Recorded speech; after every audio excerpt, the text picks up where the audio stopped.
Panic in Istanbul, where an ISIL suicide bomber from Syria is being blamed for the carnage that left at least 10 people dead and 15 injured. This morning's blast happened in the heart of the Turkish city's tourist district. The Prime Minister has said all those killed were foreign nationals. At least 9 are reported to be Germans. President Erdogan has strongly condemned the attack and denounced government critics as siding with the terrorists. The explosion happened shortly after 10 o'clock local time. The emergency services sprang into action, taking the wounded to hospital. Police desperately tried to clear the square, fearing a second follow-up explosion.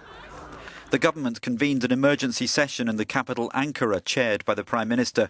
Turkey has been on high alert in recent months, but today's atrocity close to the Blue Mosque in Sultanahmet Square is the first apparently direct attack on foreign tourists. Germany has strongly condemned it and is investigating reports that most victims were its nationals. The injured are said to include a Norwegian and a South Korean. Turkey's Deputy Prime Minister said the bomber was thought to have recently entered the country from Syria and was not on Turkey's watch list of suspected militants. The government's been engaged on several fronts. It blamed ISIL for bomb blasts in Ankara in October that killed over 100. It's also been battling Kurdish militants in the southeast following the breakdown of a ceasefire, as well as smaller groups elsewhere.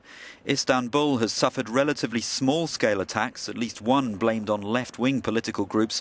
But today's the latest of several in Europe and North Africa to apparently deliberately target Western tourists is of another dimension.